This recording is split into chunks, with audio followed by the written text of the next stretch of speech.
அரூர் மண்ணிலே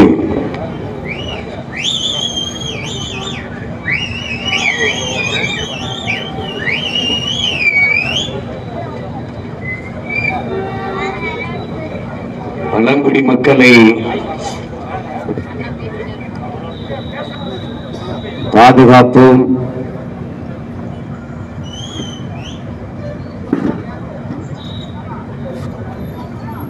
என்கிற நோக்கத்தை முன்வைத்து உலக பழங்குடி நாள் அந்த நாளிலே எழுச்சியோடு என் இன சொந்தங்கள் கூடியிருக்கிற இந்த கூட்டத்தை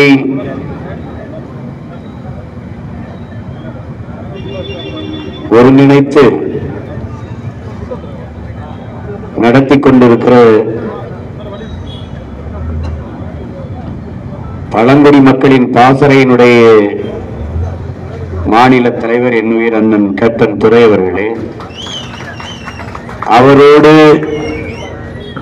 உடனின்று உழைத்த என் உயிர்க்கணிய தம்பிகள், தர்மபுரி மாவட்டத்தினுடைய நாம் தமிழர் கட்சியினுடைய கள போராளிகள், என் உயிர் தம்பி தங்கைகள், இங்கே நம்மோடு இந்த நிகழ்வில் பங்கேற்று கருத்துக்களை பதிவு செய்த பெருமக்கள் ஐயா ஜெகநாதன், ஐயா சுந்தரராஜன் போன்றவர்களுக்கு என்னுடைய அன்பும் நன்றியும்.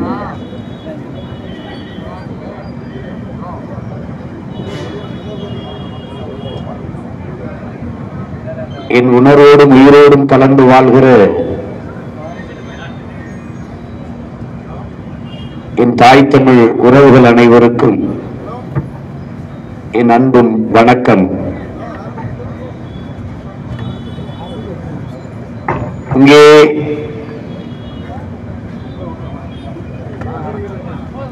உரையாற்றிய என்னுடைய அண்ணன் ஆதித்தமிழர் விடுதலை இயக்கத்தினுடைய பொதுச் செயலாளர் வினோத் அவர்கள் 2016ஆம் ஆண்டு நாம் தமிழர் கட்சி முதலாக தேர்தலை எதிர்கொள்கிற போது எப்படி நாங்கள் ஆட்சி செய்வோம், தேர்தல் அறிக்கை அல்ல, ஆட்சி எப்படி செய்வோம் என்கிற செயல்பாட்டு வரைவினை உருவாக்கினோம். அதை நானே முன்னின்று உருவாக்கினேன். அதை என்னோடு உடனிருந்து நிறைய உடன் பிறந்தார்கள், உழைத்தார். அப்போது இந்த ஆதி தமிழ் குடிகளுக்கான உரிமை, அவர்களுக்கான அரசியல் அதிகாரம், இவற்றை குறித்தெல்லாம் ஒரு வரைவை என்னுடைய அண்ணன் எழுதி கொண்டு வந்து தந்தார்கள். அதை அந்த செயல்பாட்டு வரைவில் வகுத்து தொகுத்து இணைக்கிற போது ஒரு முழக்கத்தை முன்வைத்தேன். ஆதித்தமிழர் விடுதலை இல்லாது மீதி தமிழர் விடுதலை வெல்லாது.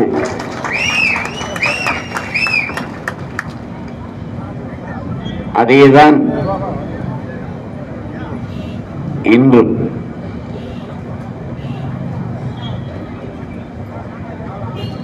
இங்கே பேசிய நம்முடைய மதிப்பிற்குரிய காவல்துறை அதிகாரி ஐயா சுந்தரராஜன் அவர்கள் சொன்னார்கள், நாங்கள் ஆதி தமிழ் குடி தாய்க்குடி குறவர்களுக்காக குரல் கொடுக்கிறோம் என்று.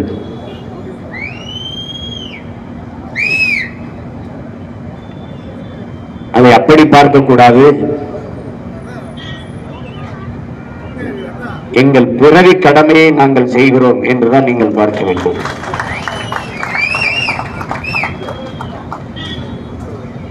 என் தாயின் கருவறையில் நான் இருந்ததை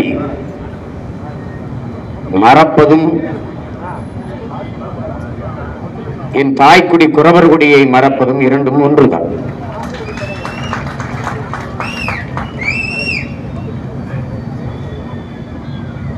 இங்கே குறவர்குடி சார்ந்த பெருமக்கள் எனக்கு இதை கற்பித்து என்னை பேசு என்று நிர்பந்தித்து நான் பேசியதில்லை. நான் படித்து உணர்ந்து அறிந்து நானாக பேசியதுதான் அது. இங்கே கூடியிருக்கிற எல்லோரும் குறப்பைய மக்கள் தான் என்கிற உணர்வை நீங்கள் பெற வேண்டும்.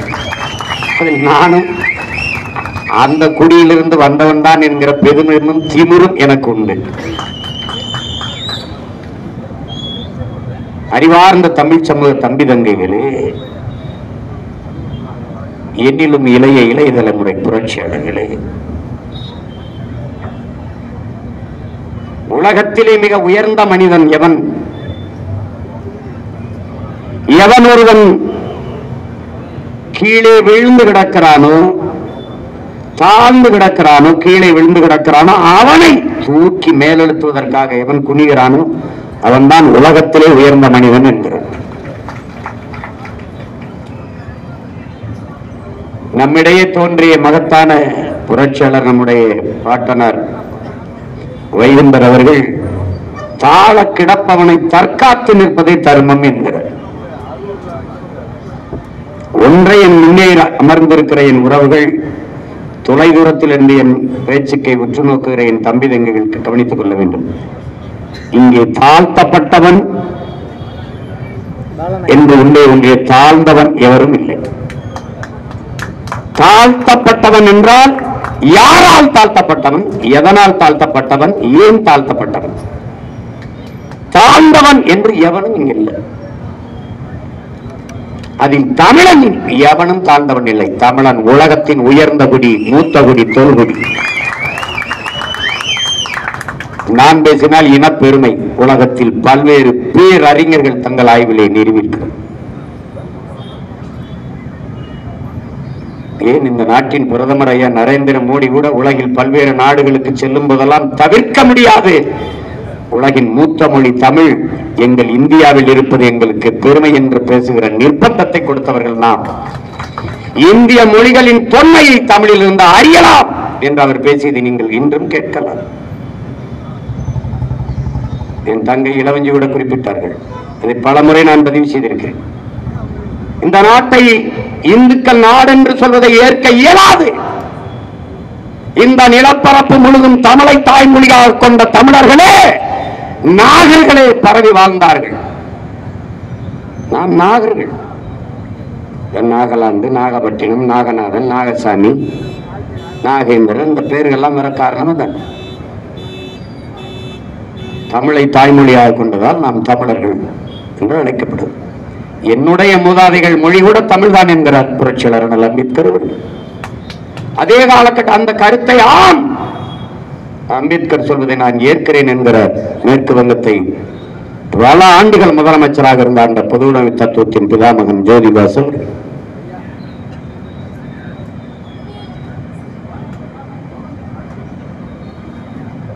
இங்கே பேசிய நம்முடைய ஐயா சுந்தரராஜன் அவர்களோடு கூப்பிட்டார்கள். தொல்காப்பியமும் மாயோன் மேய காடுரை உலகு, சேயன் மேய மைவரை உலகு, வேந்தன் மேய தீம்பனல் உலகு, வர்ணன் மேய பெருமணல் உலகு என்று பாடு. சின்ன தடுமாற்றம் எனக்கு இருக்கு, குழப்பம் இருக்கு. நான் கேட்டேன், பல அறிஞர்கள்ட்ட பதிலே இல்லை. முதல் திணை முதல் நிலம் குறிஞ்சிதான். கல் தோன்றி மண் தோன்ற காலத்தே வாளோடு முன் தோன்றிய மூத்த குடி, கல் தோன்றி மண் தோன்ற காலத்தே முன்தோன்றிய தமிழ் என்றெல்லாம் நமது முன்னோர்கள் சொல்வது பழம்பெருமை அல்ல. என்னுடைய மாமா தமிழ் கடல் நாவுக்கரசர் காளிமுத்தவர்கள் விளக்குகிறார்கள். நம்முடைய ஐயா கவிக்கோ அப்துல் ரஹ்மான் அவர்களும் விளக்குகிறார்கள். கல் தோன்றி மண் தோன்றா கேட்கும்போது இந்த தமிழங்க எப்பவுமே பீத்துவாங்க, ரொம்ப பெருமை பேசுவாங்க, என்னத்தையாவது பேசிருப்பாங்க. கால் தோன்றிச்சா மண் தோன்றல, தோன்றல. கல் தோன்றிவிட்டது, மலை குறிஞ்சி திணை தோன்றிடுச்சு, குறிஞ்சி நிலம் தோன்றிடுச்சு, மண் தோன்றல, மண் மூன்றாவது நிலம், இரண்டாவது நிலம் முல்லையும் காடும் காடு சார்ந்த இடமும் முல்லை, மலையும் மலை சார்ந்த இடமும் குறிஞ்சி. ஏன் குறிஞ்சி? அங்கே குறிஞ்சி மலர்கள் நிறைந்திருப்பதால் அந்த நிலத்திற்கு பெயர் குறிஞ்சி என்று நமது முன்னோர்கள் சூட்டினார்கள். அந்த நிலத்தில் வாழ்ந்தவர்கள் குன்றவர்கள் என்று அழைக்கப்பட்டார். குன்றில் வாழ்ந்ததால் குன்றவர்கள். நாளடைவில் இன் உச்சரிப்பு குன்றி குன்றி குன்றி குன்றி குறவர்கள் என்று அழைக்கப்பட்டார். அந்த இனக்கூட்டத்தின் தலைவனாக நம்முடைய இறை முருக பெரும்பாட்டன் அங்கே உங்களுக்கு தெரியும். குன்றில் வாழ்ந்ததால் மலை முடுக்குகளில் அடுக்குகளில் ஏறி ஏறி இறங்கி இறங்கி தசை இடை நரம்புகள் அப்படி முறுக்கி ஏறி இருந்ததால் முறுக்கன். அதான் சொல்லுவாங்க, திருவிக்கா சொல்றாருல்ல நம்ம தாத்தா, முகிர்க்கும் தசையிடை அழும்புவதே அழகுங்கிறான். அப்படி கட்ஸ் ஆம்ஸ் கிம்ஸ்லாம் அப்படி அப்படி வச்சிருக்கான் பாரு, அதான்டா அழகுங்கிறான். நீ ஆண் அழகன் போட்டியில முகம் வெள்ளையா அழகா மீச முடியெல்லாம் வச்சிருக்கணும் அழகன் தேர்வு பண்றதில்ல. அப்படி ஆம்ஸை காட்டணும், அப்படி புஜத்தை காட்டணும், அப்படி சிக்ஸ் பேக் காட்டணும், அப்பதான் ஆண் அழகன் எடுக்கிறான். அந்த அழகன் தான் முருகன். அதனாலதான் முருகன் முருகன், அத முருகன் என்றால் அழகன் தான். அந்த நிலத்தின் தலைவன் தமிழ் இறைவன் முருகன். தங்கை இளவஞ்சி சொன்ன மாதிரி குன்றில் வாழ்ந்தோம், கிழங்குகளை உண்டோம், கிழங்கும் வேட்டையாடி உண்டோம். வேட்டை சமூகத்தில் தான் நாம் தமிழன் மரபே வேட்டையாடி சாப்பிடுறான்.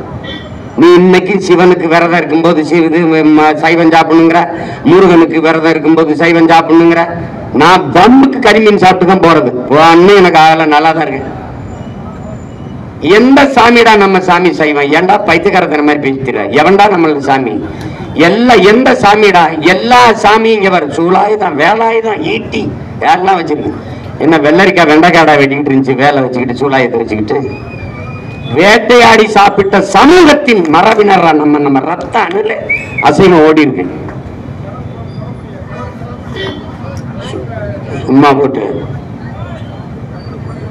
அதுக்கப்புறம் அங்க காடுகளில் வேட்டையாடி விலங்குகளை உண்டோம், காய்கனிகளை உண்டோம், கிழங்குகளை உண்டோம்.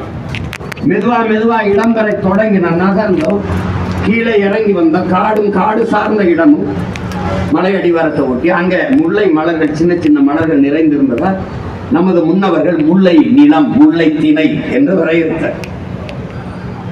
இதுவரை வேட்டையாடி உண்ட விலங்கை ஏன் வளர்த்து உண்ணக்கூடாது என்று நமது முன்னவர்கள் சிந்தித்தார்கள். ஆடு மாடுகளை வளர்க்க தொடங்கினார்கள். அங்கே நாம் மேய்ப்பரானோம்.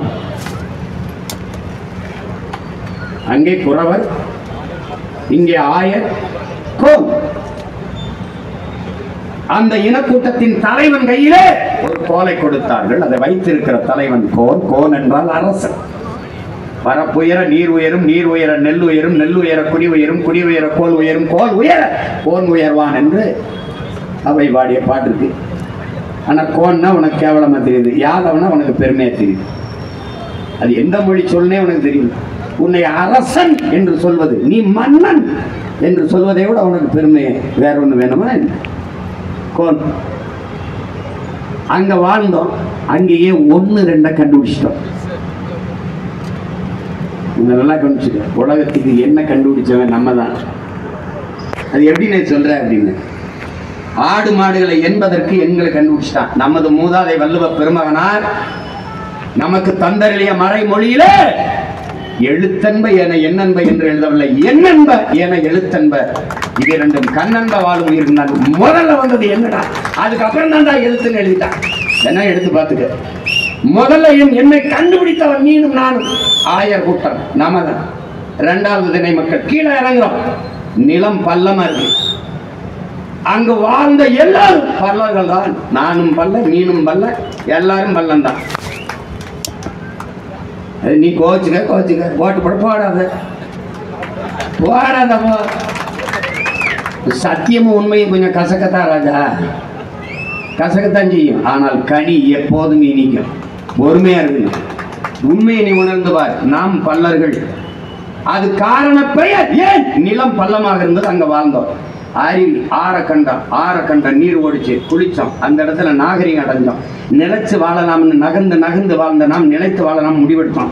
அங்க உணவுப் பொருட்களை வேளாண்மை செய்து சாப்பிடலாம்னு முடிச்சோம். ஆடு மாடுகளை வளர்க்க தொடங்கணும். உழவுக்கு மாட்டை பழக்க தொடங்கணும். மாட்டை உழவுக்கு பழக்க அதோடு போய் சிநேகம் பாராட்டினோம். காட்டு விலங்கை வீட்டு விலங்கா மாற்றணும். அது திமிழோடு ஏறி ஏறி அப்படி விளையாண்டு அன்பு தடவி வருடி நம்ம வீட்டு நமக்கு நட்பாக்கணும், உறவாக்கணும். அந்த திமிழோடு ஏறி விளையாட தொடங்கும் போது அதை ஏறு தழுவுதல்னு வச்சான் சங்க இலக்கியத்தில். கொல்லேற்று கோணஞ்சுவானை மறுமையும் புல்லாலை ஆய மகன் சங்க இலக்கியத்தில் பாட்டுருக்கு. என்ன, காலை அடக்க அஞ்சுகிற ஆண்மகனை அடுத்த பிறவியிலும் திருமணம் செய்யலாம், மனம் முடிக்கலாம் என்று ஆயர் மகள் நினைக்க மாட்டாள்ங்கிறது அந்த பாட்டு. பின்னாடி ஜல்லிக்கட்டுன்னு ஆகுது. அது நாயக்க மன்னர்கள் வந்தபோது கொம்புலை சல்லி காசுகளை கட்டி விட்டு ஓட விட்டு பிடிக்க விடும்போது சல்லியை கட்டியதால் ஜல்லிக்கட்டுனானது. அது அல்ல, ஏறு தழுவுதல் தான் தமிழர் மரபு விளையாட்டு. அதை புரிஞ்சுக்கணும். நீ என்ன காலை நம் மாடு, அது மாடு இல்லடா நம்ம செல்வம். அதே வள்ளுவ பெருமகனார் கேடில் விழிச்செல்வம் கல்வி ஒருவருக்கு மாடல்ல மற்றை வைங்கிறது. கல்விதான் மானுடனுக்கு அறிவு செல்வம். ஆனால் மாடும் நம் செல்வம். மாடு மாடல்ல செல்வம். அதனாலதான் நீ எல்லாம் எங்களை காட்டுப்பை மக்கள் நினைச்சிட்டு இருப்ப. இன்னும் ரேஷன் கார்டுல கால மாட்டு பேர் எழுதினவங்கடா நாங்க கருப்பான் செவலைங்க. குடும்ப படம் எடுக்கும் போது ஸ்டுடியோக்குள்ள அந்த புகைப்பட ஒளிப்பட நிறுவனத்துக்குள்ள குடும்பத்தோடு காலை நிக்கிற படம் இருக்கிறா நான் காட்டுறேன்டா, பதிவிறக்கம் பண்ணி பாருங்க. குடும்ப அட்டையில காலமாட்டு பேரச்சத்த மரபுல வந்தோம்டா. நம்ம கும்பிட தெய்வம் சிவனுக்கு முன்பே, சிவனை வணங்குவதற்கு முன்பு காளையை வணங்க வேண்டும் என்று முன்னாடி காளையை வணங்கி பின்னாடி இறைவனை வணங்கின கூட்டம் இன கூட்டம். அங்க நிலைத்து வாழ தொடங்கணும். அங்க வேளாண்மை செய்ய தொடங்கணும். அதுவரை தாய் வழி சமூகமா இருந்தது, அங்க தந்தை வழி சமூகமா மாறுது. ஒருவனுக்கு ஒருத்தின் ஆகுது. அவன் வேளாண்மை செய்ய போறான், வீடை பார்த்துக்கணும், குழந்தைய பார்க்கணும்னு. அன்னைக்கு தாய் யாருன்னு தெரிஞ்சு தந்தை யாருன்னு தெரியல. அது வேற. அப்ப தெரியுது, ஒருவனுக்கு ஒருத்தின் வாழும்போது தந்தை இவன் வருது. அப்புறம் தான் அப்பம் பேரை போடுறது, அப்பம் பேரை முதல் எழுத்தா போடுறது, இந்த கிழிக்கிறதெல்லாம் வந்துட்டு உங்களுக்கு புரியுதுன்னு நினைக்கிறேன். தந்தை வழி சமூகமா மாறும். அங்கதான் கலை, இலக்கியம், பாட்டு, கூத்து, இசை, நாட்டியம் எல்லாம் வருது. அங்கதான் கோயிலை கட்டுறோம், அங்கதான் வழிபடுறோம். பல்லர்கள் நாம் தான் பாண்டியர்கள். இதுல எந்த சாதி சமூகத்துல பாண்டியன்னு பேர் இல்ல சொல்றான் சொல்லு. தேவேந்திரன்ல பாண்டியன் இல்லையா? வன்னியர்ல இல்லையா? கோனார்ல இல்லையா? நாடார்ல இல்லையா? கவுண்டர்ல இல்லையா? சொல்லு. முதலியார்ல இல்லையா? உடையார்ல இல்லையா? எல்லாரும் பாண்டியன் பேரு. காரணம் நாம் தான்டா பாண்டியர்கள். அப்ப அங்க இருந்தா அங்க வாழ தொடங்கினோம். இப்ப என்ன நீங்க கவனிக்கணும், குறவர் மருத நிலம். இங்க மருத மரங்கள் அதிகமாக இருந்தால் இந்த நிலத்தின் பெயர் மருத நிலம். இப்ப கல் தோன்றிருச்சு, மண் தோன்றல. மண் எப்போது தோன்றுகிறது? நிலம் எப்போது வருகிறது? மூன்றாவது நிலமாக வருது. அப்ப கல் தோன்றி மண் தோன்ற காலத்தே வாளோடு முன் தோன்றிய மூத்த குடி தமிழ் குடி என்று பாட்டு. மலையிலே தோன்றிட்டான் தமிழன். ஆதியில் காடுகளில் வாழ்ந்த மனிதர்கள் எழுப்பிய ஒளியிலே, அவர்கள் எழுப்பிய மொழியிலே இருக்கிற அந்த ஒளியிலே இருக்கிற அந்த ஒளி இருக்கிற மொழியில் இருக்கிற ஒளி, அது இன்று வரை தமிழ். தூரத்தில் இருக்கவன கூட அது இன்னைக்கு இருக்கு. அதனால ஆதியில் மனிதன் பேசிய முதல் மொழி தமிழ் என்று அமெரிக்க மொழியலாய்வறிஞர் அலெக்ஸ் கொலியர் பதிவு செய்தார். நான் சொன்னா வீண் பெருமை பேசுறேன்பா. அமெரிக்காவுக்கு அலெக்ஸ் கொலியர் என்ன வந்தது? இன்னும் இருக்காது. அப்ப குறிஞ்சி திணை, மருத நிலம், குறிஞ்சி நிலம் இடையிலே முல்லை நிலத்தில் வாழ்ந்ததால் அவர்கள் இடையர்கள் என்று அழைக்கப்பட்டார்கள். அது காரண பெயர், குடிப்பெயர் அதல்ல. குடிப்பெயர் போன் ஆயர். நிலம் பள்ளமாக இருந்ததால் நாம் பல்லர்கள். அது குடிப்பெயர் அல்ல, காரண பெயர். குடிப்பெயர் வேளாண்மை செய்ததால் நாம் வேளாளர்கள். இதை நல்லா விளங்கணும்.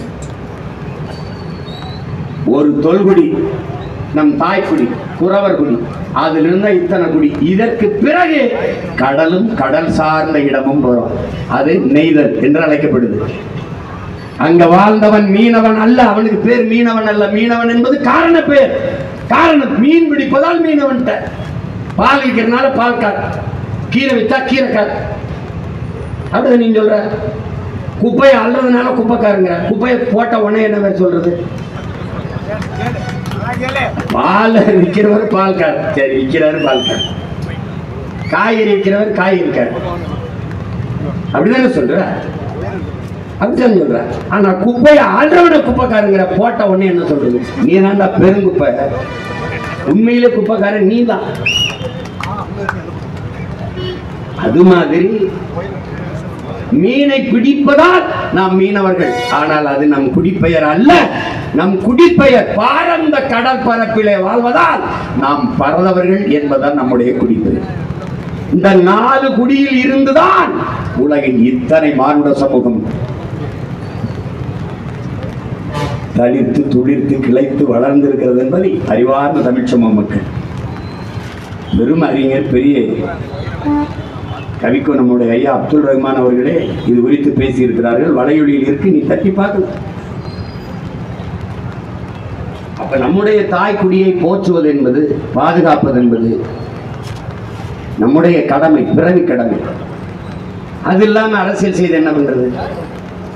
எந்த திராவிட கட்சியிடா குறவனுக்கு சீட் கொடுத்துருங்க? எந்த திராவிட கட்சியிடா முடிதிருக்கிற மருத்துவ குலத்துக்கு சீட்டு கொடுத்துருங்க? எந்த திராவிட கட்சியிடா சலவை தொழிலா நம்ம இன சொந்தங்கள் வண்ணாருக்கு சீட்டு கொடுத்துருங்க? எந்த திராவிட கட்சியிடா கொடுத்துருக்கு சொல்? எந்த திராவிட கட்சி கொடுத்து? தச்சருக்கு கொடுத்துருக்கா? குயவருக்கு கொடுத்துருக்கா? குயவருக்கு கொடுத்துருக்கா? ஒரே ஒரு கட்சி தான்டா தமிழ்நாட்டில் கொடுத்துருக்குது, நாம் தமிழர் கட்சி மட்டும்தான் கொடுத்துருக்கு. அதை நாமும் செய்யவில்லை என்றால் வேற எவஞ்சமா? அப்ப எதுக்குடா நாம் தமிழர்னு ஒரு கட்சி? ஒரு தேசிய விடுதலைக்கு வருகிற போது இங்க பார், எனக்கு கடவுள் நம்பிக்கை இருந்ததில்லை, நான் அப்படி வளர்ந்தவன், என் தலைவனுக்கும் இல்லை, அப்படி அவர் வளர்ந்தார். ஆனா ஒரு தேசிய விடுதலை என்று நிற்கிற போது 3 சுவத்தில் வீடு கட்ட முடியாது, 4 சுவர் வைத்தால் வீடு கட்ட முடியும். அந்த 4வது சுவர் தமிழ் தேசியத்தின் மெய்யியல். என்னுடைய வழிபாடு உலகத்தின் மூத்த குடிக்கென்று ஒரு இறை, ஒரு வழிபாட்டு மறை இருந்துக்கணும். அது எது? அதான் இப்ப நாங்க செய்யறது. அண்ணல் அம்பேத்கர் சமய புரட்சி இல்லாத அரசியல் புரட்சி வெல்லாது என்றார். நான் அதையே பண்பாட்டு புரட்சி இல்லாது அரசியல் புரட்சி வெல்லாது என்று வைத்தார். அவ்வளவுதான். அவர் அதிகாரம் மிக எளிமையானது, நான் அதை அடைந்து விட்டால் எளிமையானதுன்னு பின்னாடி சேர்த்து விட்டேன். அவ்வளவுதான். அதிகாரம் மிக எளிமையானது, அந்த அதிகாரம் என் மக்களுக்கானது நான் சேர்த்தேன். அவ்வளவுதான். பாத அவர் போட்டது, பயணம் எங்களுக்கு. அதான் அவர் சொல்லுகிறார். கோட்பாடு இவ்வளவுதான், ரொம்ப எளிது. நான் யாருக்கும் அடிமை இல்லை, எனக்கும் யாரும் அடிமை இல்லை. இது ஒரு கோட்பாடு அண்ணல் அம்பேத்கர். ஐயா பெரியாரோடது தான் உயர்ந்த சாதி என்று எண்ணிக்கொள்கிற பெருமக்கள் தனக்கு கீழே தாழ்ந்த சாதி யாரும் இல்லை என்று எண்ணிக்கொண்டால் சமூகத்தில் பிரச்சனை இல்லை. இவ்வளவுதான் கோட்பாடு. எந்த சொல் உன்னை எடிசல் என்று சொல்கிறதோ அந்த சொல்லை எடி சொல்லாக மாற்று, எடிச்சு சொல்லாக மாற்று. இந்த கூட்டத்திலே எவன் குறவன் எவன் பறையன் என்று எவன் கேட்டாலும் எழுந்து நில்லடா. ஆம், நான் தான் குறவன், நான் தான் பறையன் என்று எழுந்து நில். எந்த சொல் உன்மீது இடிசல் என்று சுமத்தப்படுகிறதோ அந்த சொல்லை எடிச்சு சொல்லாக மாற்று. இல்லாத வரை உனக்கு விடுதலை இல்லைடாங்கிறது யாரு? நம்முடைய தாத்தா ரட்டமலை சீனிவாசன். அதே அண்ணல் அம்பேத்கர் வேற வடிவம், அதே கருத்து தான். எந்த சொல்லை வைத்து உன்னை அவமதிக்கிறானோ அவமானப்படுத்துகிறானோ அதையே உன் ஆயுதமாக தூக்குறாங்க, ஆயுதமாக இயங்குறாங்க, அதே உன் ஆயுதமா ஆக்கிட. அவ்வளவுதான்.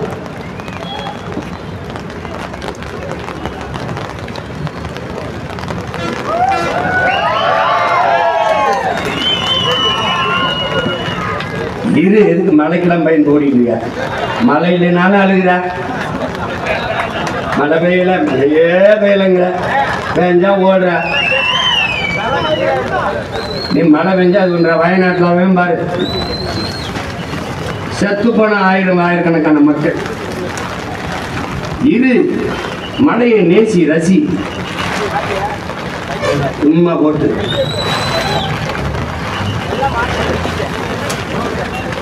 மழை இல்லைன்னா ஏதுரா உலகத்துல உயிர் இல்ல. கொத்துற குண்டு மலைக்கே ஓடாத கூட்டத்தில் பிறந்துட்டு குளிர் மலைக்கு பயந்துட்டு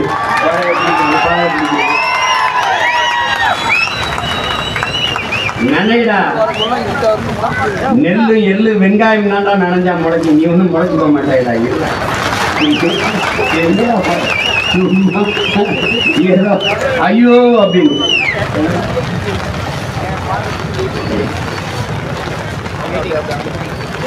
நாம் என்னென்ன சிக்கல்களை எதிர்கொள்றோம்? நீங்கள் ஒன்றை தெரிஞ்சுக்கணும். பழங்குடி மக்கள் என்று தனியாக, தமிழ் குடியே பழங்குடி தான். நல்லா கவனிச்சுக்கணும். இதில் பழங்குடி மக்களின் பாதுகாப்பு, அன்னை பூமியை பாதுகாக்க ஆதிக்குடியை பாதுகாப்போம் என்பது பழங்குடி மக்கள், ஷெட்யூல் டிரைப்ஸ், குறவர் குடிக்கு மட்டுமல்ல, தமிழ் குடியே பாதுகாக்கப்பட வேண்டிய சூழலுக்கு தள்ளப்பட்டிருக்கு. ஏன்னுக்கு ஐயா சுந்தரராஜன் சொன்னார் பாருங்க, அவன் மண்டையில உளவியல அவனுக்கு ஏத்திருக்கான். இங்க பார், வெள்ளக்காரன் படை நகர்த்தி வந்து கொண்டே இருக்கான். தென் மாநிலங்களில் நுழையும் போது அவனுக்கு பிரச்சனை இருக்கு. எப்படிதான் இவங்களை பிளந்து பிரித்து அடிக்கிறது, சிதைக்கிறது, அடிமைப்படுத்துவது என்று முடிவெடுக்கிற போது அவன் தயங்குறான்.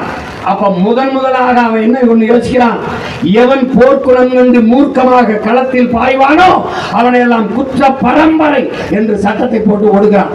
அதுல முதலில் போட்டது கள்ளர், அதுக்கப்புறம் புறவர், அப்புறம் மறவர், இப்படி ஒவ்வொரு சாதியா போறோம். சொன்னார் பாருங்க, 73 சாதியா போறோம். நல்லா கொஞ்சம். அதனால அவன் பொது புத்தியில என்னன்னா, எந்த குற்றச்சிறைகளுக்கு முதல்ல குறவர் இளைஞர்களை, பெண்களை பிடிச்சு கொண்டு உள்ள போடுவான். நான் போராடும் போதெல்லாம் ஒவ்வொரு தம்பியும் கண்ணீர் விட்டு கதறினான். தொட்டதுக்கெல்லாம் தூக்கிட்டு போய் காவல் நிலையத்தில் வச்சு அடிக்கிறாங்கன்னா, இந்த வழக்கை ஒத்துக்க, இந்த செயின் அத்தேன், இந்த வீட்டில் நான் திருடுனேன்னு ஒத்துக்க. அவனுக்கும் இந்த திருட்டுக்கும் ஒரு சம்பந்தம் இல்லை, ஒரு சம்பந்தம் இல்லை. ஆனால் அவனுக்கு ஏன், அவனுக்கு என்று குரல் இல்லை, அவனுக்கு என்று அரசியல் வலிமை இல்லை, அதிகாரம் இல்லை. அவன் ஒடுக்கப்பட்ட அடித்தட்டு மக்களாக இருக்கான். அந்த இடத்தில் அவனுக்காக குரல் கொடுத்து கூட நின்று தோல் கொடுத்து நிற்க வேண்டியது ஒவ்வொரு தமிழச்சிமார்களை பால் குடித்த மான தமிழ் மகனின் கடமை என்பதை உன் பிறவி கடமை. அதை புரிஞ்சுக்க. குறவர் குடிங்கிறான், ஆதிக்குடி. நீ தாயின் முளை மார்பில் குடிச்சா, அவன் பூமி தாயின் மலை மார்பில் பால் குடிச்சவன். அவன் இல்லைன்னா காடும் இல்லை, நாடும் இல்லை. நீரின்றி அமையாது உலகம் என்பது போல காடின்றி அமையாத நாடு என்பதும் சத்தியம், உண்மை. அதை புரிஞ்சுக்கணும். இன்னைக்கு வயநாட்டில் மலைச்சரிவு, பெரிய சேதம், பேரிழப்பு, அப்படி என்ன செய்யணும் தெரியாம உறைஞ்சிட்டது நாடு. எல்லார் இதயங்களும் இடி விழுந்தது போல மக்கள் அப்படியே பார்க்குற. என்ன செய்யணும் தெரியல. நம்முடைய போற்றுதற்கும் வணக்கத்திற்கும் உரிய பெருந்தகை முத்தமிழ் பேரறிஞர் ஐயா வைரமுத்து அவர்கள் ஒரு கவிதை எழுதினாங்க. இந்த முத்தமிழ் பேரறிஞர்னு சொல்றேன்னு நினைக்கிறிய? இவன் சொல்ல மறுத்தான், நான் சொல்றேன். அவர் முத்தமிழ் பேரறிஞர் அல்ல, நான் சொல்றேன் நாத்தமிழ் பேரறிஞர். 4 தமிழ் பேரறிஞர். இயலிசை நாடகங்கிற முத்தமிழ் தான் நீ பார்த்திருக்க. அறிவியல் தமிழ் ஒன்று இருக்கு, அதையும் சேர்த்து நான் தமிழ் பேரறிஞர் நான் சொல்றேன். இன்னைக்கு நான் சொல்லும்போது கேட்க, கூண்டுக்குள்ள நின்று நான் கத்துறதுனால கூவுறதுனால கேட்க மாட்டேங்குது. ஒரு நாள் கூரையில ஏறி இந்த சேவல் கூவும், அன்னைக்கு எல்லா பயிலும் என்னை அதிகாரமற்ற எளிய மகன் ஆரூர்ல ஏதோ ஒரு வாரத்தில் இருந்து பேசிக்க நினைக்காத. 2 வருஷம் 2 ஆண்டு தான் பொறுத்துரும். மொத்தம் இப்ப என்னை பற்றித்தான் நான் பேசினாலும் என்னை பற்றித்தான் பேசுவேன், பேசினாலும் என்னை பற்றித்தான் பேசுவேன், என் கட்சியை பற்றித்தான் பேசுவேன், என் தம்பி தங்கச்சியில பற்றித்தான் பேசுவேன். தம்பி, என் பேரை பற்றி உச்சரிக்காம உனக்கு சோறு கிடையாது. என் எச்சில் இல்லாம உங்க கட்சி கிடையாது, ஒரு பய கிடையாது. பல பேருக்கு சோரே என்னை பேசுறதுதான், திட்டுறதான். தீட்டி பேசினாலும் அது மாதிரி அவன் என்ன திட்டி பேசினாலும் அவனுக்கு வட்டியில 2 சோறு. சீமானை பத்தி பேசினா ஒரு 5000 போட கொடுத்துட்டு போட. மாசம் 5 லட்சம் போடா. நல்லா இருக்கு போட.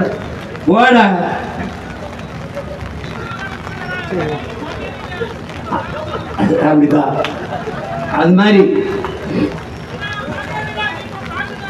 முத்தமிழ் பேரறிஞர் நம்முடைய ஐயா வைரமுத்து அவர்கள் மலைகளை மலித்ததும், காடுகளை அழித்ததும், நதிகளை கெடுத்ததும் தான் இந்த பேரழிவுக்கு காரணம்.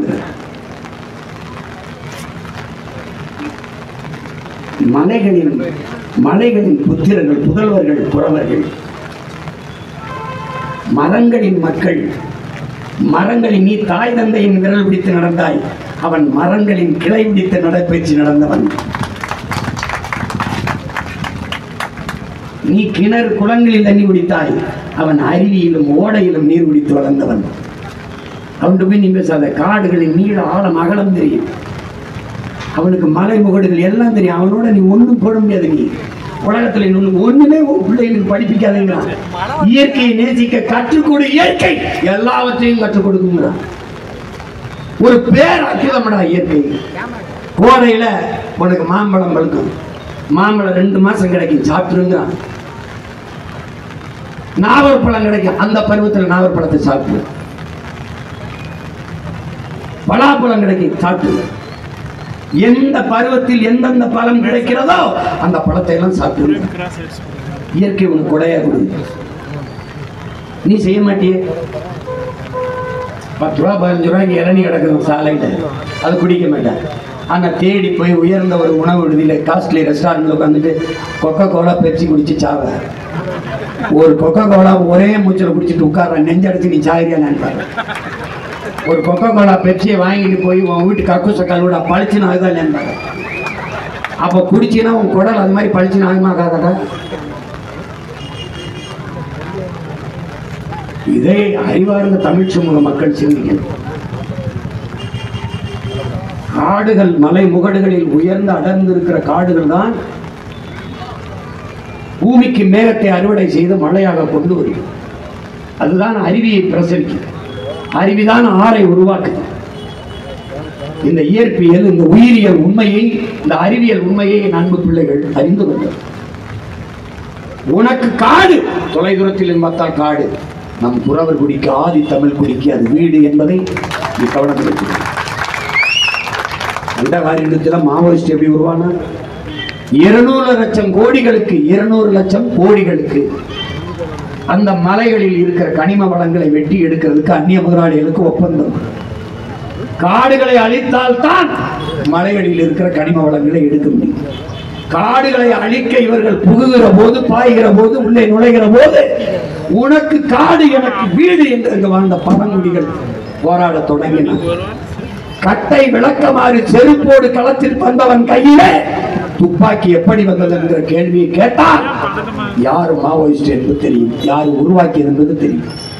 காட்டுக்குள் கட்டையோடும் விளக்கமாரோடும் போராட வந்தவன் கையிலே துப்பாக்கி திணித்தவன் எவன்? அவனை மாவோயிஸ்ட் சென்று பழி சுமத்தி சுட்டு கொன்று சிறைப்படுத்தி சித்திரவதை செய்தது யார்? அவன் அவன் தாயிடத்தை தற்காக்க போராடுகிறான். நாங்கள் போராடுவது போல மேல்மாவில் 3000 ஏக்கரையின் விளைநிலத்தை நீ தொழிற்சாலை, சிக்கார் தொழிற்சாலைக்கு எடுக்க கூடாது, அந்த போராட்டம் போல. காட்டுப்பள்ளியில் 6111 ஏக்கரை கடலிலே, நிலத்திலே நீ எடுக்க கூடாது, அந்த போராட்டம் போல. மீத்தேன், ஈத்தேன் எடுத்துக்கொள்ள, ஹைட்ரோ கார்பன் எரிவாயு, பயோகேஸ் எடுத்துக்கொள்ள, ஆடு மாட்டு கழிவு, மக்கி இலைதலை கழிவே போதுமானதாக இருக்கிற போது என் பூமி தாயின் ஈரக்கொலைய இதயத்தை நீ அழுக்காதே என்று நாங்கள் போராடுவது போல அவன் போராடினான். அவன் தாய் நிலத்தை, வாழ்விடத்தை பாதுகாக்க போராடினான். இது அவன் அடிப்படை உரிமை, பிறப்புரிமை, ஜனநாயக கடமை. அதை மாவோயிசம், தீவிரவாதம் என்றார்கள். அப்படி என்றால் சீனாவில் இருக்கிற எல்லோரும் மாவோயிஸ்ட் தானே? அவனுடைய நட்பு பாராட்டுகிறாய் என்னது? அது மாதிரிதான் நம் பழங்குடிகள். அவங்க சொன்னாங்க 150 பேருக்கு நான் வந்து பேசி மாவட்ட ஆட்சியரோட சண்டை போட்டு சாதிச்சாங்க. எங்க அண்ணன் கேப்டன் துறை சொல்றாரு 3000 பேருக்கு பெற்றுக் கொடுத்துருக்கான்.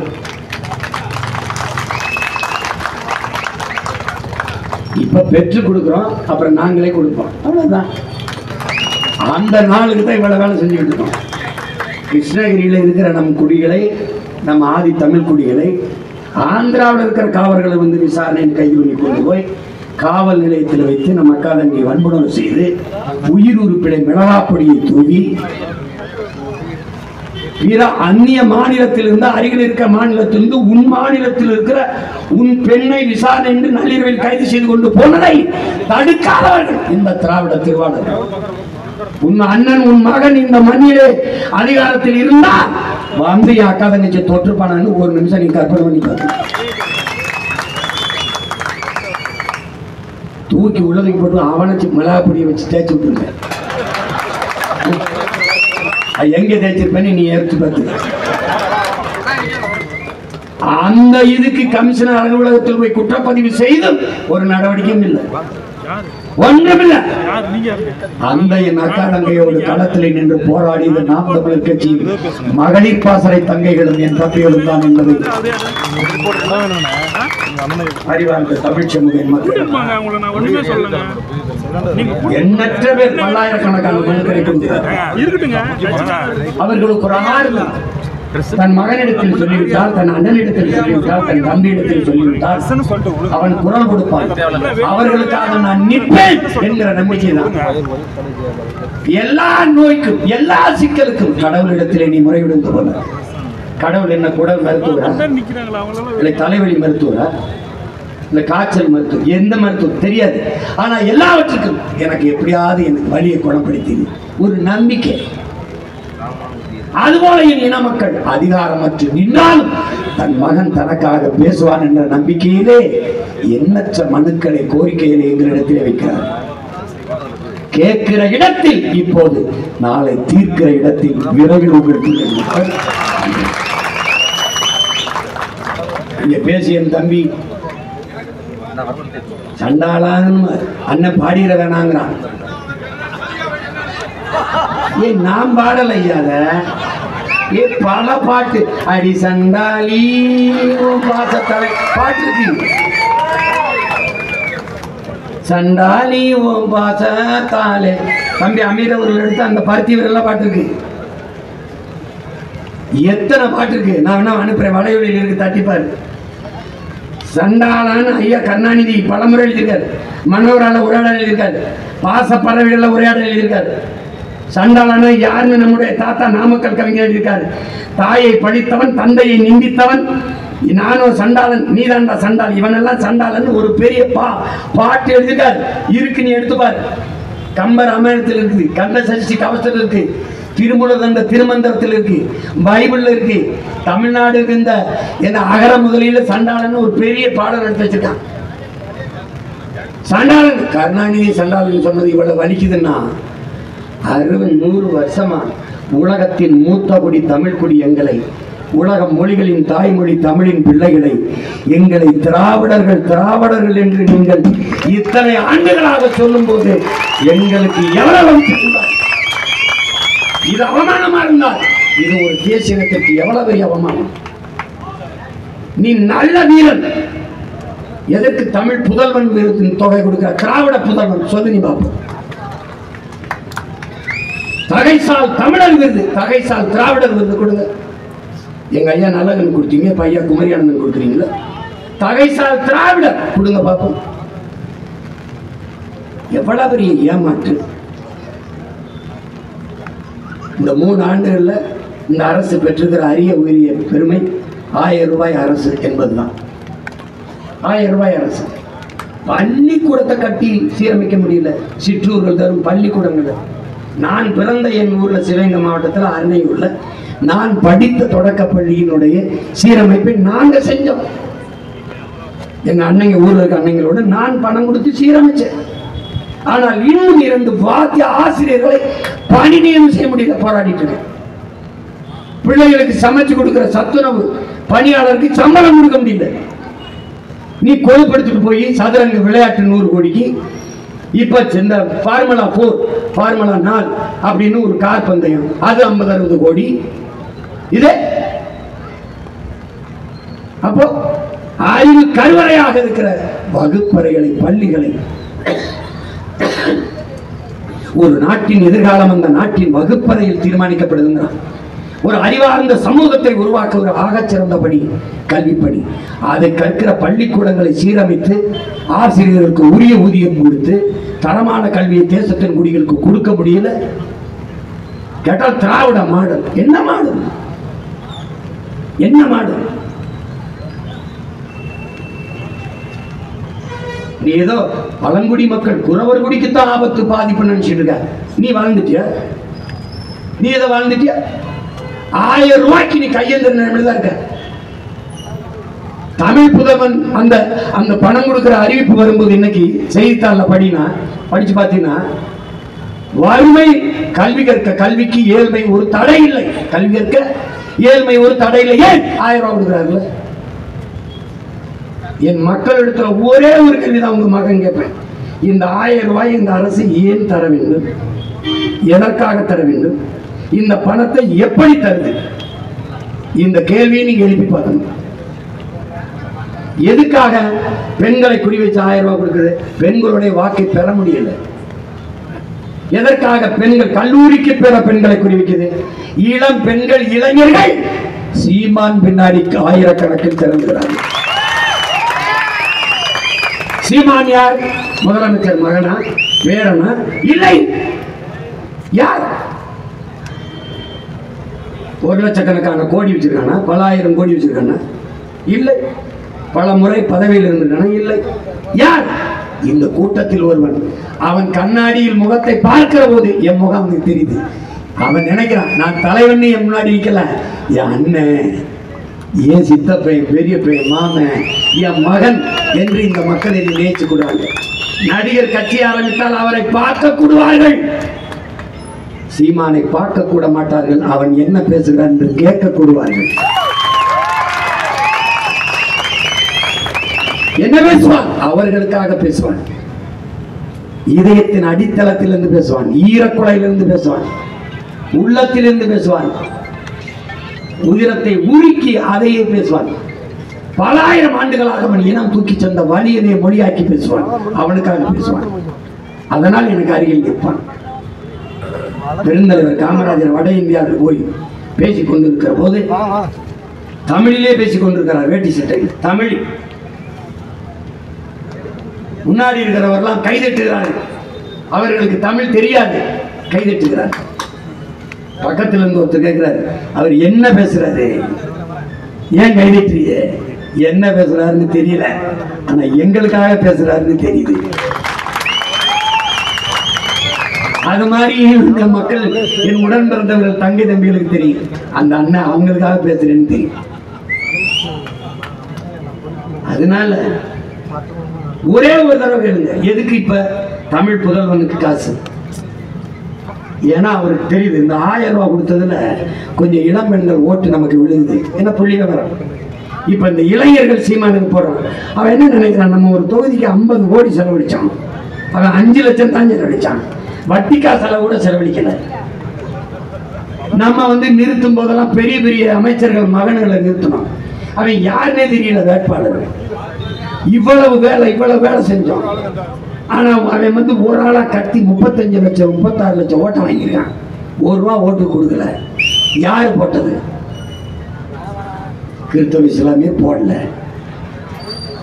ஏன்னா பிஜேபி பி டீம். நம்ம யார் சொல்றா? மெயின் டீம் திமுக தான். கருணாநிதி ஐயாவின் 100ஆண்டு விழாவுக்கு நாணயம் காசு வெளியிடுகிறது மத்திய அரசு, இந்திய ஒன்றிய அரசு. ஏன் எப்படி வெளியிடுது?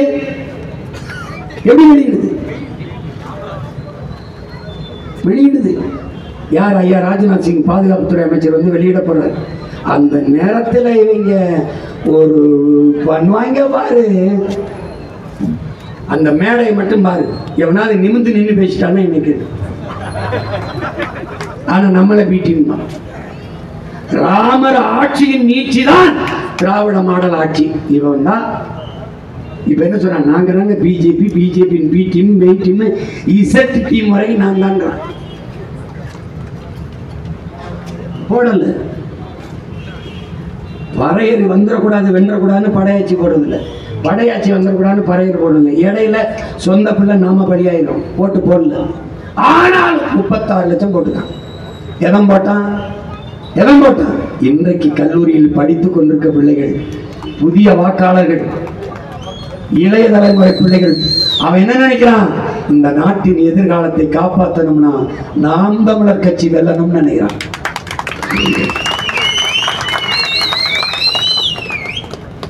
இன்னைக்கு 4.5 லட்சம் முதல் தேர்தலில், அப்புறம் 17.5 லட்சம், அப்புறம் 30 லட்சம், இப்ப 36 லட்சம். இது 1,20,00,000 ஆகும். இந்த நாடு நமதாகும். இந்த துயரங்கள், இந்த துன்பங்கள்லாம் ஓடி நீ கவலையே படாத.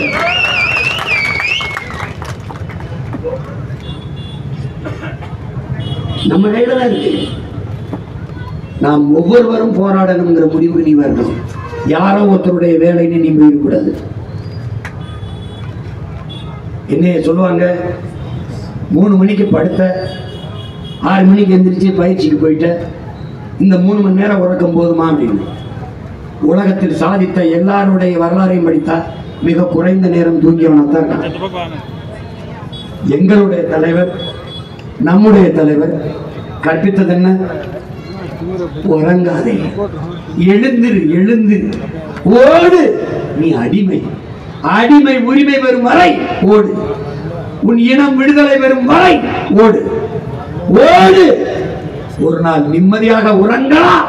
உன்னை ஒருவரும் எழுப்ப மாட்டார்கள் உன் மரணத்திற்கு பிறகு. அப்படின்னா என்ன சொல்றார்? மரணம் வரை ஓடுறாங்க.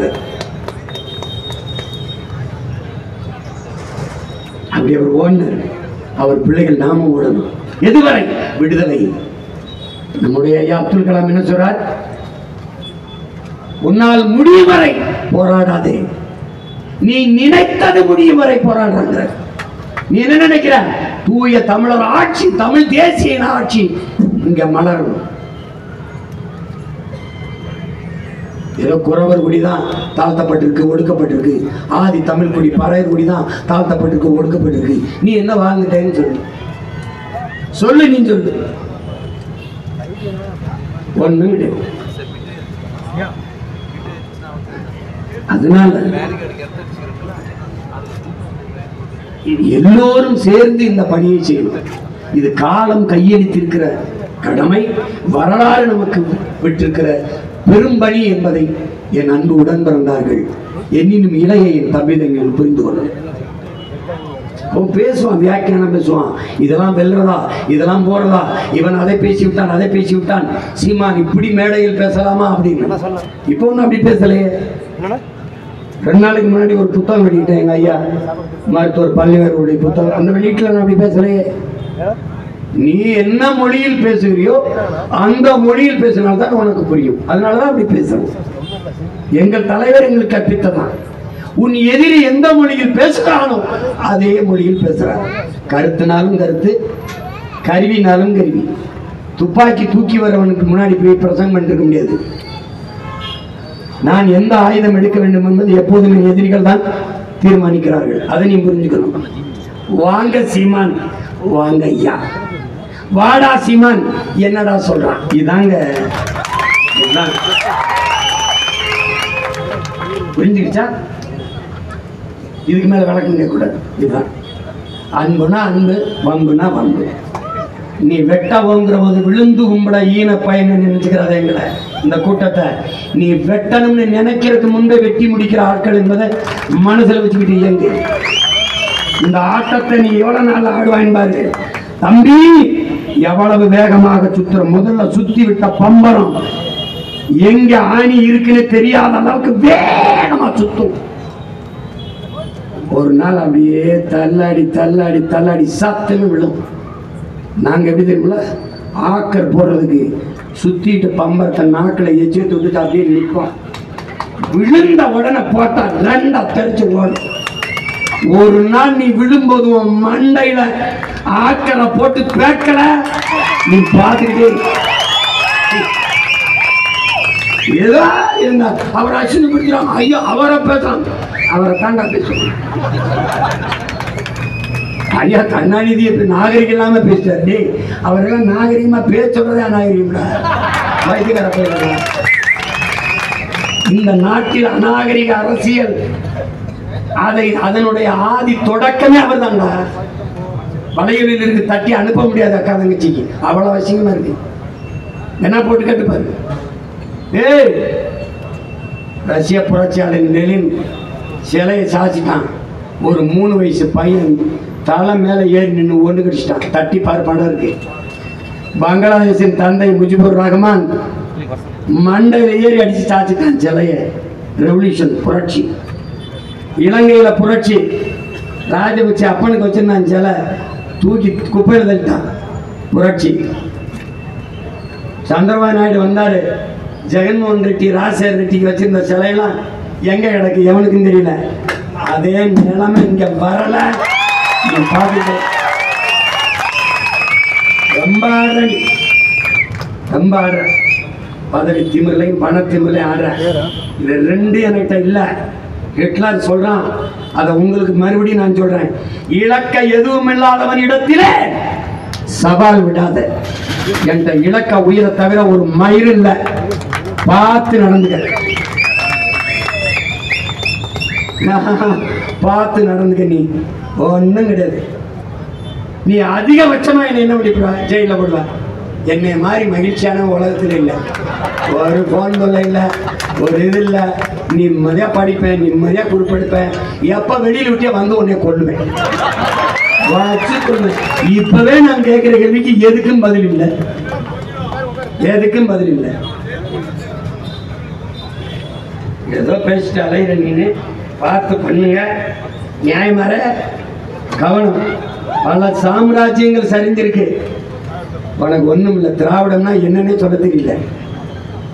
பார்த்துக்க. நீ வைதேகத்து இந்த படத்தில் வந்த விஜயகாந்த் மாதிரி, ஐயா விஜயகாந்த் தெரியுங்களா, 2 ரீலுக்கு முன்னாடி செத்துவாரு. ஆனால் ரேவதி அம்மா வந்து அந்த காதலியும் கூட்டிகிட்டு வருவாங்க, காதலனையும் காதலியும் ஊரை விட்டு தப்பிக்க விடுறதுக்கு. ஊர் எல்லையில் வெள்ளச்சாமி அருவாளோட நிற்பார். அவர் செத்து 1 மணி நேரம் ஆயிடுச்சு. ஆனால் அப்படியே நிற்பார் அருவாளோட.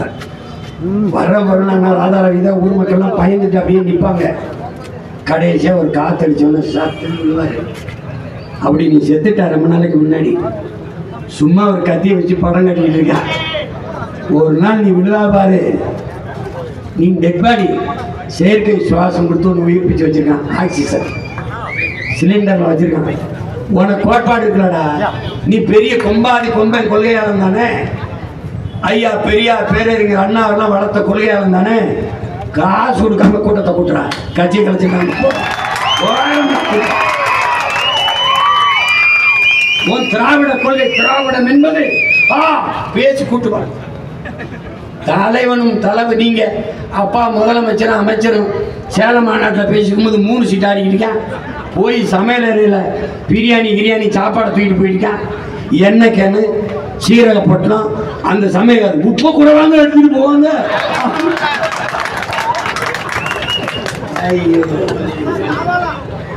இவங்க மாநாடு போடும்போது எல்லா இடத்துலையும் வாழை மரத்தை தாரோட வெட்டி வச்சிருது. கரும்பு அப்படியே பல ஆயிரக்கணக்கிற்கு நட்டுறது.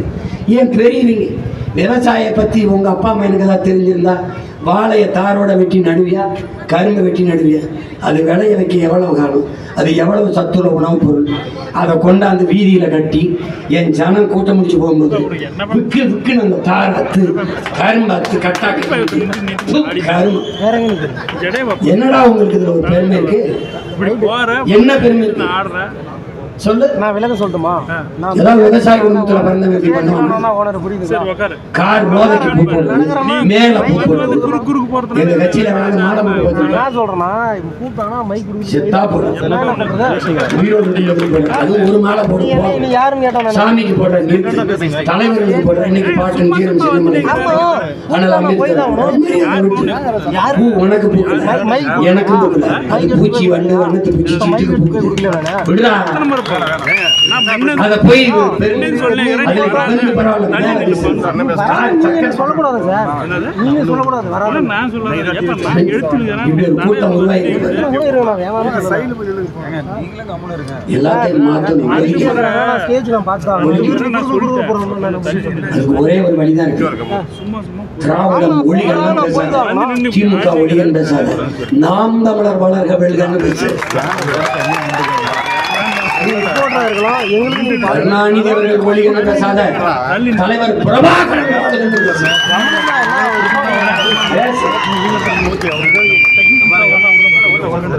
உறுதியா நின்று நம்ம வெல்ல போறோம்.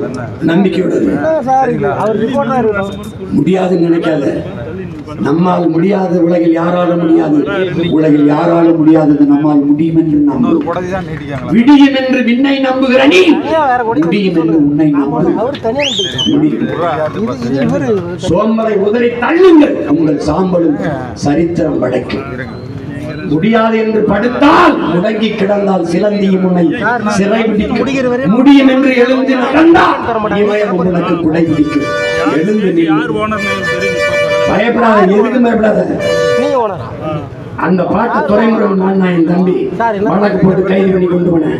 அதே பாட்டை நான் பாடினேன். ஏன் இதை தொட மாட்டேன்? ஏன்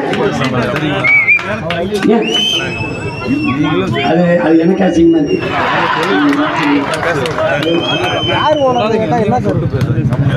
அதை விட்டு அதனால அவங்க என்னமோ நம்ம வந்து அவங்கள பார்த்து பயப்படணும் நினைக்கிறேன். நம்மளை பார்த்தா எல்லா பேரும் பயப்படணும். அதனால நீ ஒண்ணும் கவலைப்படாத. இன்னும் 2 ஆண்டு இருக்குன்னு நினைக்காத. 10 மாசம் தான் இருக்கு. 26 தேர்தலுக்கு படையை பெருக்கு, தடையை நொறுக்கு, இறுதி இனத்தின் விடுதலையே இறுதி இலக்கு. விட்டாத சிறை அதை நிறை, வழக்கு இல்லாத வெளியாது கிடக்கு. இந்த கோட்பாட்டை உள்வாங்கிக்க. ஒன்றும் கிடையாது. சிறை கட்டினதே நமக்கு தான். திமிரும் பெருமிதமும் நமக்கு இருக்கணும். சிறையை கட்டினதே நமக்கு தாண்டா. தாலி இருக்கிறவன், கொள்ளக்காரன், கொலகாரன், இவனை தாண்டா சிறை. சிறைக்கு எப்பவும் மண்ணுக்கு மக்களுக்குமாக போராடுகிற புரட்சியாளனை போராடி சிறை செதுக்கும் என்பதை நீ நினைவு வச்சுக்க. ஒன்றும் கிடையாது. நேர் மாதிரி இன்னும் 16 ஆண்டுகள் கூட என்னை சிறையில் வையுங்கள். புத்தகத்தை மட்டும் தயவு செய்து கொடுத்து விடுங்கள். புத்தகத்தை நீ நேசிக்க, சுவாசிக்க, வாசிக்க கத்துக்க. ஒன்றும் கிடையாது. நீ அறிவை தேடி ஓடுங்கள், நாளைய வரலாறு உங்கள் நிழலை தேடி ஓடி வரும் புரட்சியாளர் அம்பேத்கர். அதை கவனத்தில் வைத்துக் கொண்டு செல்லுங்கள். அடித்தட்டு மக்கள், உழைக்கும் மக்கள், ஆதி தமிழ் குடிகளுக்கான அதிகாரத்தை நாம் வெல்வதுதான் பாதுகாப்பு. பெண்களுக்கு 50 விழுக்காடு கொடுப்பதற்கு காரணம் பாதுகாப்பு. குறவர் குடிக்கு தேர்தலில் நிற்க இடம் கொடுக்க காரணம் பாதுகாப்பு. ஆதி தமிழ் குடி பறையர் குடிக்கு பொது தொகுதியிலே 16 தொகுதி கொடுத்ததற்கு காரணம் பாதுகாப்பு தான். அதிகார அரசியல் வலிமையும் அதிகார வலிமையும் தான் பாதுகாக்கும். அதனால கவனத்தை வைத்துக் கொண்டு வேலை செய்யணும். இது ஆதி பழங்குடி குறவர் குடிக்கான பாதுகாப்பு அல்ல, ஒட்டுமொத்த தமிழ் தேசிய குடிகளுக்கான பாதுகாப்பு என்பதை கவனத்தில் வைத்துக் கொண்டு களப்பட்டி ஆட்ட வேண்டும். நம்முடைய தாய்க்குடி அதை மதிப்பதற்கு பதிலாக மிதிப்பது என்பது பெரும் கொடுமை. அந்த கொடுமையை இளைய தலைமுறை தமிழ் பிள்ளைகள் செய்யக்கூடாது. அவர்களுக்கு தோளுக்கு தோல் நின்று, துணையாக நின்று, அவர்களுடைய அரசியல் வலிமையை, அதிகாரத்தை வென்று கொடுக்க வேண்டியது நம்முடைய பிறவி கடமை என்கிற உறுதியை ஏற்க வேண்டும். இந்த பழங்குடி நாளிலே பழங்குடி மக்களின் உரிமைக்காக நாம் களத்தில் நின்று அவர்கள் உரிமையை பெற்றுக் கொடுக்க வேண்டியது ஒவ்வொரு தமிழ் பிள்ளையின் கடமை என்கிற உறுதியை ஏற்போம். புரட்சி எப்போதும் வெல்லும். நம் வெற்றி அதை நாளை சொல்லும். தமிழ் தாய் வாழ்க, தலைவர் பிரபாகரன் வாழ்க. நாம்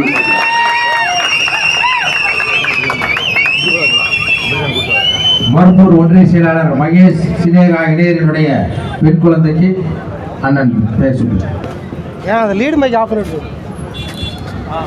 நம்முடைய தாய்க்குடி குறவர்குடியினுடைய பெண்பார் புலவர் இளவேணி என்கிற பெயரை இந்த மகளுக்கு சொல்லி